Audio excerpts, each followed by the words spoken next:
welcome back to my channel.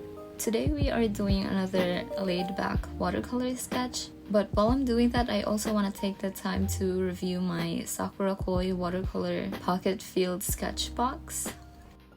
I found these today, and this set was given to me by my mother-in-law and my husband because I ran out of my last one, and that was my very first watercolor set ever. And so I thought that it was such a shame that I never really reviewed them, even though I love them so much. So we're gonna do that today, and the reason why this was the main watercolors that I always recommend for beginners is more for the convenience of them than for the paints themselves. So when I was first starting out, what really scared me off of trying watercolors at all was how elaborate the prep was before you start painting. The fact that you need to get 2 jars of water before you can even start, and you need to get your palette ready. Also, the brushes are really easy to mistreat, and especially if they're expensive, so I knew really needed to be careful with them.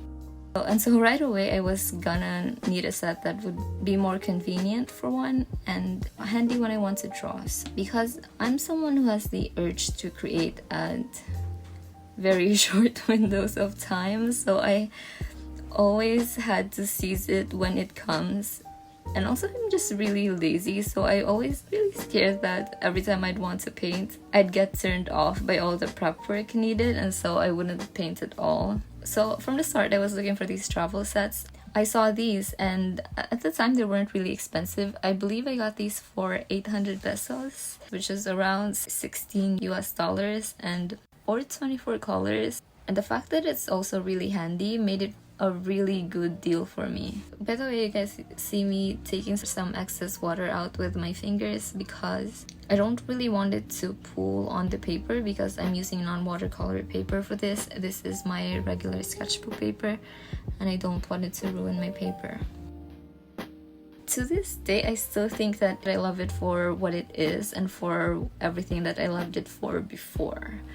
These colors are so easy to lift. I don't know, I've found some reviews saying that they were hard to lift, but I think it's because most people use their soft watercolor brushes for them. I just used the water brush that came with it, and because it's a synthetic brush and it's much harder maybe, and there's also always water in it, I think that's a big thing that makes it very easy to lift. And also these colors are just so nice and vibrant. And just the water brush, the palette, and the sponges are a game changer if you're just starting out. I really love that when you travel with these, you really have everything you need handy and in this little box. And by the way, I just really love the box itself. It's very heavy duty plastic, so it doesn't feel flimsy at all, and it's also very easy to open. Which I don't know if people even care about that, but my other palettes hurt my hand when I open them. It makes the process of painting when I'm starting out really unpleasant. So yeah, I really love this box itself. I don't know, it just really feels so good in the hand. And also the mixing palette is nice and big, so you can really mix your colors in there. What I don't really mix any of these colors, and I'll talk about it later on because I just love the color selection in this set particularly. What I actually use that for is I squeeze out some water from my water brush in there, and that's how I adjust the consistency of the paints while I'm painting. So it's just this whole process of painting with this, especially with the water brush, it really does its job.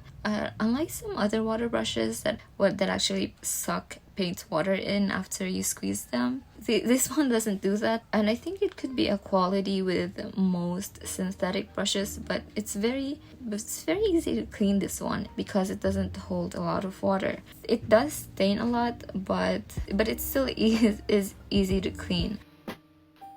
And when you're using this thing and you just use the sponges on the side to clean the brush with, that's really important. I just love the point in this brush. It keeps its shape really well, and I love the sharp lines I can get with it. Those sharp lines, by the way, are how I get those really neat folds when I paint clothes. I have heard a lot of people say it takes a while to get used to a water brush, but I don't know. I don't remember experiencing that much of a learning curve with it. It was the very first brush that I used for watercolors, so I don't really think water brushes are particularly hard to work with. I think that softer brushes are actually a lot harder to work with because they require much more control. I think just a part of it is because I don't really squeeze the water at all when I'm painting with them. I just do that when I'm getting the paint out of their pans.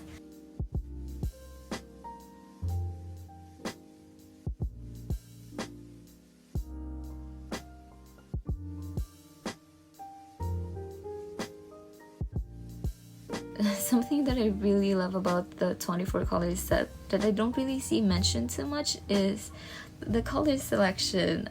I've had watercolor sets that are in bigger sets like this one before, but I mostly just end up using a handful of those colors. I just like to mix my own. I think they're more predictable that way. But with the koi, I love all of these colors so much that I'm inspired to actually use them. For example, I really dislike seeing so many yellows in a set, but on this one, every single one of them are just so different from each other that I can never really say, oh, I'll just use this one instead because they look very similar. There's a few reds and they're all beautiful, but that isn't really a surprise that I like it because I just love red so much. I don't mind seeing many of them in a palette. But the blues, I just love these blues too. Well, actually there's a couple that look very similar, but this one really reminds me of the color that you usually see in denim. And it's probably my favorite color out of all of them. And that's weird because blues aren't really something that I just gravitate towards. They're colors that I think are important, but they never really inspire me so much. This blue I just love. It's Prussian blue, but I don't think it's similar to all the other Prussian blues I have. This one is a little bit more muted and it really reminds me of the color of denim, which is great because I paint a lot of clothes. And then there's a few earth tones that again are very different from each other. I just love that olive green. There is a black and a white in this, and I usually would just say that those aren't needed, but I've been watching a lot more videos from artists who do a lot different work from mine, and especially are those urban sketching, and I don't really know if I'm using the right terms, but those people whose process involve working very fast, so they don't really have time to think too much about preserving paper as their highlights.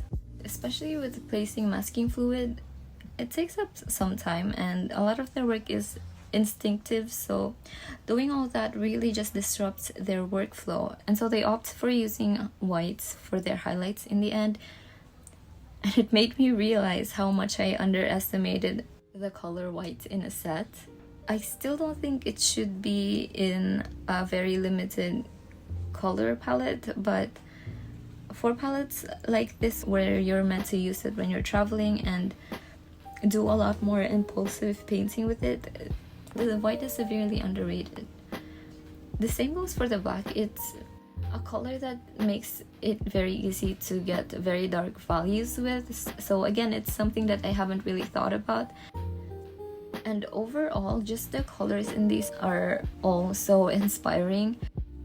Sometimes those colors would inspire me to make different pieces, so a lot of the time when I'm painting, the colors are just necessary to help me create what I have in mind. But for this one, it's the colors that inspire me to actually make the pieces.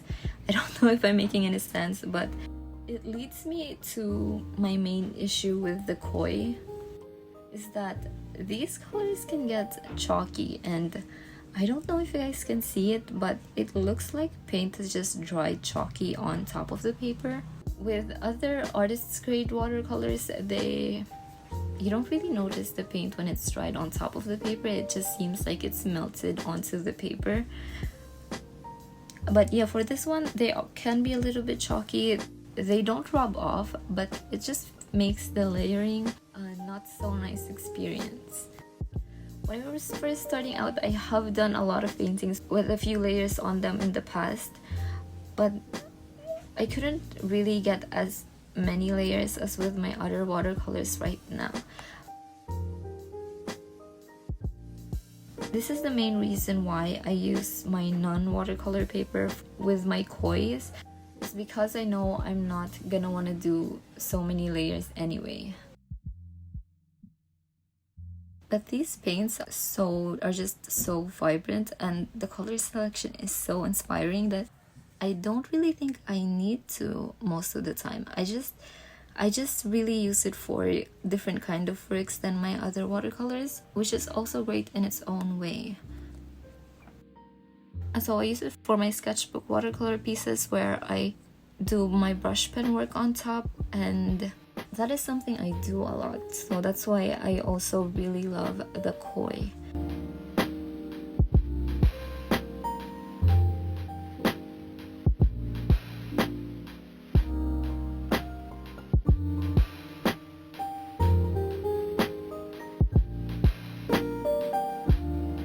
So that is it for my thoughts on this watercolor set.